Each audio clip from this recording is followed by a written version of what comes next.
play in Canada, to play for the Raptors, it would have been amazing, and timing was better. It would have been fantastic to experience it. I'm thrilled that Masai, came back to the organization. Wow, I'm home. Bryan is my guy. To come and take over from him, was bittersweet for me. The strategy around how Bobby uses the cap and watching Masai be able to take risks.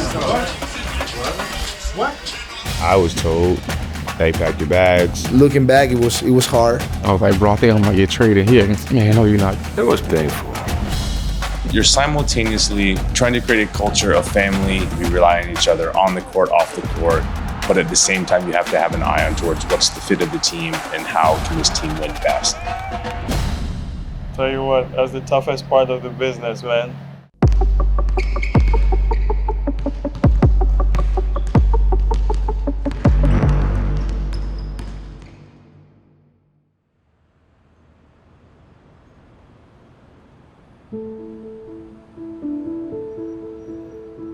We tried to get Steve Nash in free agency.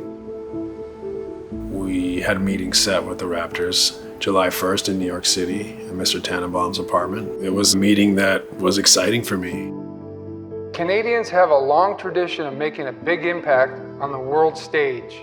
We don't gloat all that much, but when we do, it's always about how proud we are of where we have come from. Credit to internal production. You guys put together such an unbelievable recruitment video. Wayne Gretzky stepped in and was kind of the narrator of the piece. Hard work, tenacity, and tremendous upside. They're the trademarks of Canada's team. They're the trademarks of the Toronto Raptors. We closed with Wayne talking to Steve directly. Steve, take a chance. You're going to love living in Toronto. I know you love Canada, and being a Raptor would be something very special.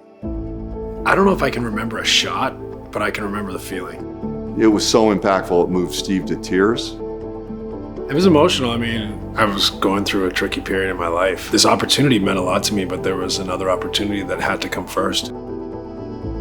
The reality is, I was going through a divorce at the time, and my kids were in Phoenix. While you're going through that transition, there's a lot of unknowns. You're trying to figure out how I can see my kids as often as possible. That was really the reason I didn't end up in Toronto, was that I wanted to be close to my kids. To play in Canada, to play for the Raptors, to play in front of those fans in that arena every night would have been amazing. And timing was better, it would have been fantastic to experience it.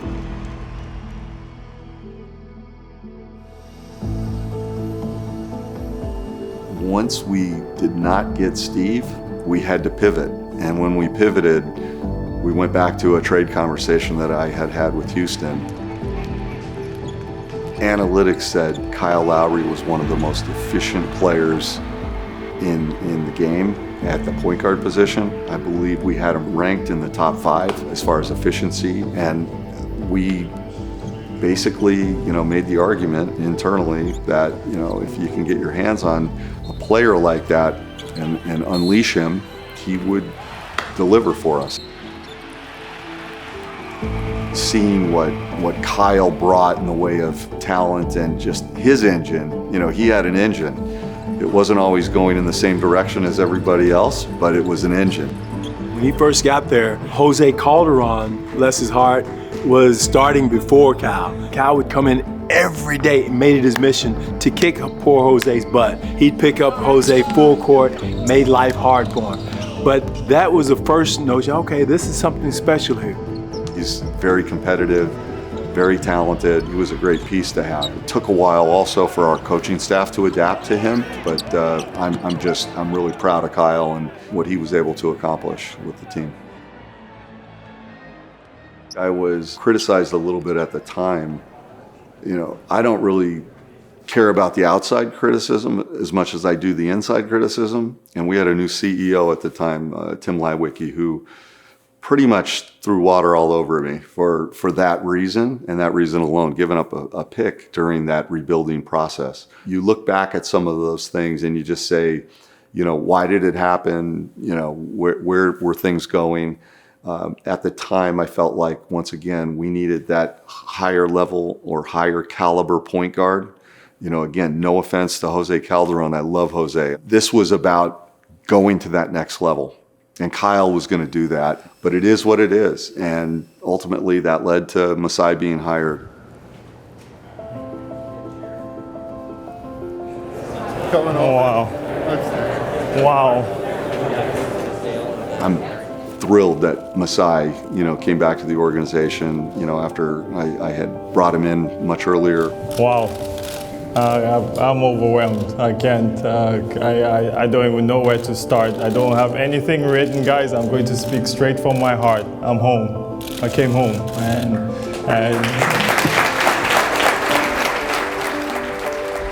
Bryan is my guy. To come and take over from him, was really like bittersweet for me, because I knew this was a great job, like he had set it up, and I wanted to do good. I think hiring Masai Ujiri and then subsequently Bobby Webster too, if you don't make those two huge acquisitions for your front office, I don't think you have the ability to be in the positions you've been in since they arrived. When we get these jobs, how you build teams or winning teams, and it just comes down to how good your staff is around you. I knew who I wanted. I knew who I wanted to hire. These guys were the core of like what I wanted to do. I had tried to hire Bobby in Denver, but he turned me down, so it was a challenge to go get him. How about Bobby? When I was negotiating with Bobby, it's so funny. I was negotiating with Bobby, and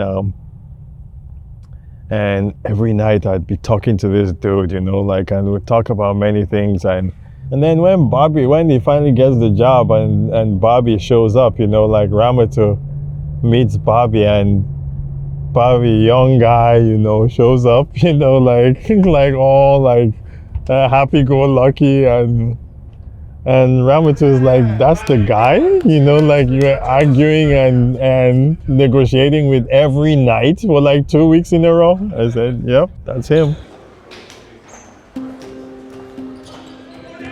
The strategy around how Bobby uses the cap, how he's able to roster build and kind of move the pieces around, and watching Masai be able to take risks, being unapologetic about it, and just having a belief in himself and his vision. He's been known to make moves that are just like, hey, we got to do what's best for the organization, even if it's not popular. Curry in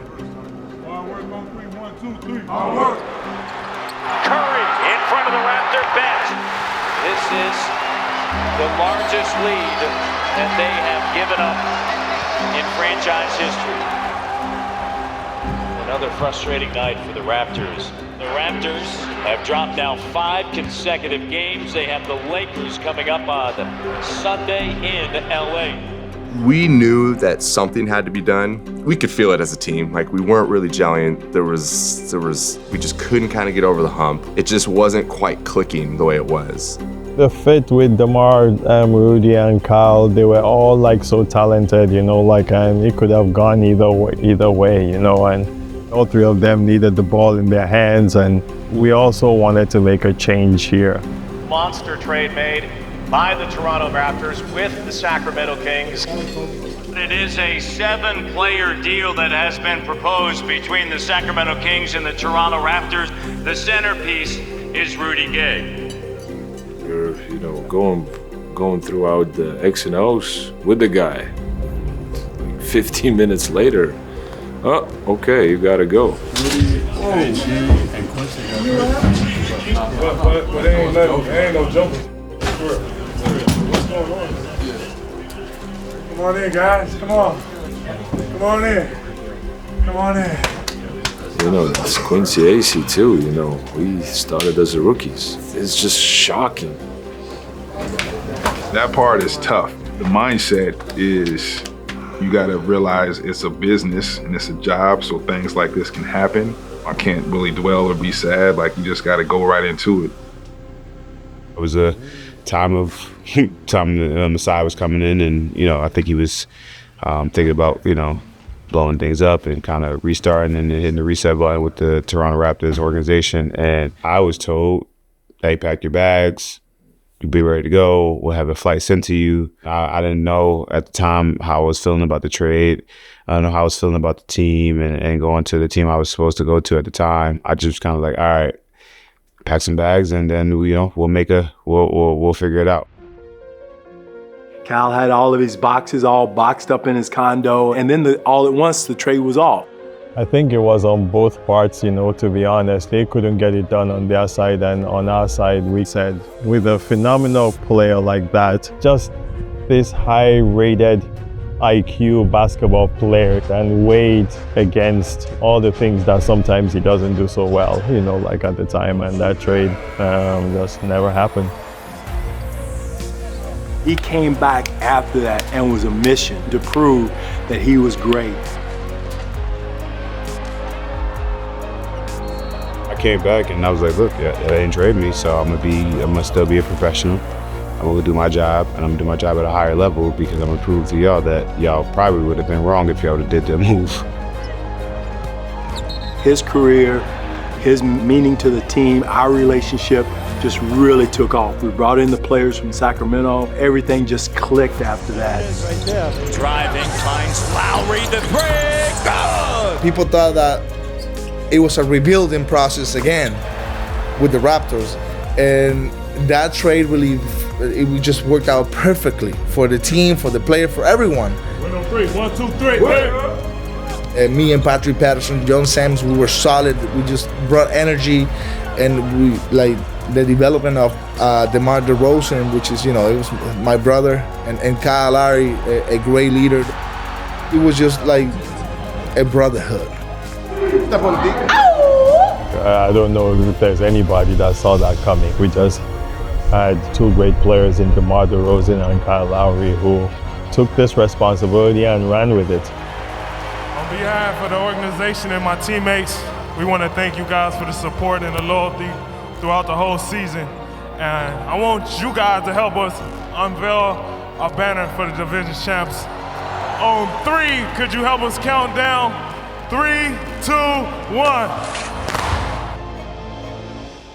I knew there was something great in this city that just needed to come out. We just needed the opportunity, to build a sports team into the caliber of what we feel, that these fans, this city, this country needed. We really had to make a jump, gather some assets, and figure out, more young pieces and more athletic players. So how many guys do we have left? Just 2. And how many picks?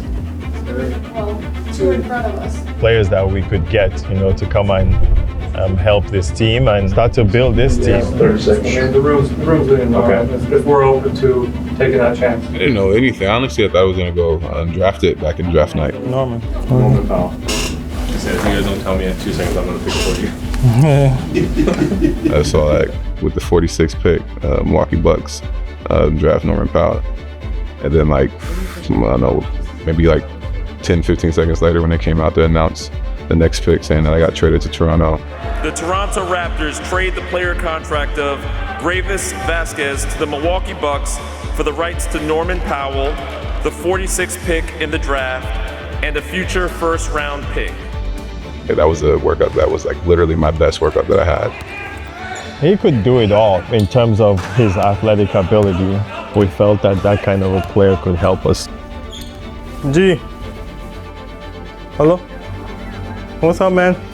Those guys really wanted you, and they put in an offer now that where we are with this team is a little tough for us. So yes, I will. Thanks, brother. I love you too, man. Okay. Okay, I will. You too. Thanks, brother. I know. That's a tough one for me, man. Looking back, it was hard, but Toronto is always gonna have a special place in my heart, no matter what. In our minds, we were always trying to construct this team around Kyle and DeMar. What pieces do you put to complement them to actually give them a chance? We're building a foundation of defense, of togetherness, and this piece and Serge. We needed this kind of athletic ability. We needed a power forward. Big player, big game player. It was really good to bring him here. Ibaka fires for three. People, they kind of forget those first few years of building. You know, people don't remember pouring the concrete. They just remember the big, beautiful building. Your goal has to be championship. And if you keep trying to achieve, you know, like you set the standard and you try to reach that height, you start to chop at it, you know, like bit by bit. Van good. With some luck along the way and good people, Coach Casey, it started to come together. But we were very short of many things as the years went by. I think we were built to go to the finals. We just ran into a great LeBron and Kyrie, Kevin Love team. Every year, I think I got put off by LeBron 3 years in a row. One of those things where you just couldn't get over the hump.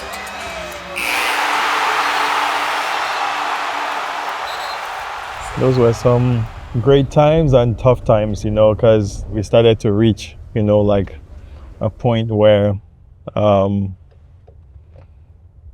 we're almost hitting our heads against the ceiling. And how do you build from there? Where do you go from there?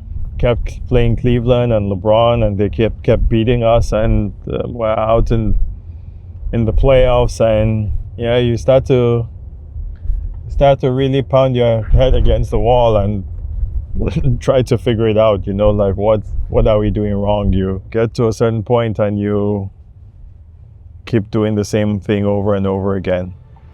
After they made the decision to part ways with their coach, Dwayne Casey, it wasn't just going to be a coaching move. They felt like they needed to change the core of what defined their team to get them over the hump. Superstars don't become available very often. Masai Ujiri has been looking for his superstar for years. Now he's got one in Kawhi Leonard. To make those two decisions on those two incredible people was it's one of the hardest things I've ever done. To let Dwayne Casey go, you know, when I rank people, father figures in my life, I rank my dad, I rank Coach OBJ, second in Dwayne Casey is probably 3, you know, like somebody a good man that really like affects you and wants good for you and has been we've made, you know, worked together, made decisions together, and here it is, you know, like you have to do this. And hardest moments for me and DeMar too. It took me, I had to walk around a hotel at night, 2 hours, sum up enough courage to call DeMar to tell him about this, you know. And yeah, trust me, I'm not a weak person, you know. It's not, but these are things that touch the heart, you know, like the human in you, it tears you apart, you know, like inside. And those two decisions there inside, like really tore me apart.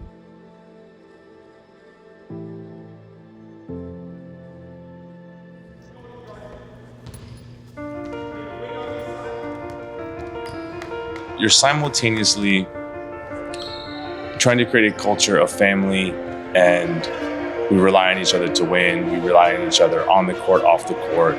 But at the same time, you have to have an eye on towards what's the fit of the team and how can this team win best. That's the sort of things that I, battle with most internally. Is the balance of doing this change or making this trade worth it for what we're trying to build as a family, as a team? Kawhi Leonard was the best player in the world at that point in our minds. And he was the fit. Simple. This was the opportunity to get this kind of a player, and you jump on it. You can't acknowledge sort of a lot of the history of the Raptors without talking about the Kawhi deal. After Kawhi came, like we just knew, like that this was that turning point. Let's get ready to roll. Raps! 1, 2, 3, Raps!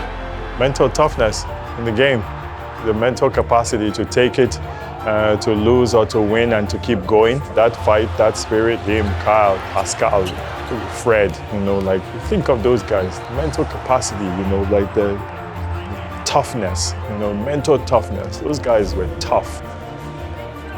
Me and my agent, we were, debating if we should ask for a trade. We just wanted to go somewhere else where I can get more playing time. Me and Norm were in a hotel playing video games, and I was like, bro, I think I'm gonna get traded here. Man, no, you're not. You never leaving. I was like, bro, I'm serious. And I was showing him text from my agent. Being able to have those conversations around the deadline, like, do you want to be traded? So when it's like a mutual thing, I'm glad that like you're happy with, you know, the trajectory of your career and where you're going. Like, it's gonna suck, but like I'm still rooting for you. And then when it's something like unexpected, it's like, damn. It was painful. When you spend so much time and you put a lot of your soul and your dedication to that team, I thought everything gonna continue as it was. But right before trade deadline, I'm going to Memphis. I didn't know what to expect. First time being traded, first time going somewhere else. 6.5 years is not a short period of time, but it's what it is. I appreciate everything you've done. I remember calling JV, and that broke my heart, you know, like, cause here we are on the verge, but yeah, like letting JV go for like a little bit more experienced player who was a little bit more of a stretch and fit how we wanted to play. That was a decision we had to make. Tell you what, that's the toughest part of the business, man. It was a long time coming in the works, but very rewarding, and it really gratified me to see him go on and add Kawhi Leonard, adding Marc Gasol in that group. Unfortunately, DeMar didn't get to enjoy it, but yet and still, I guarantee in his heart and his mind he did, because he was a big part of that group of building and winning that championship.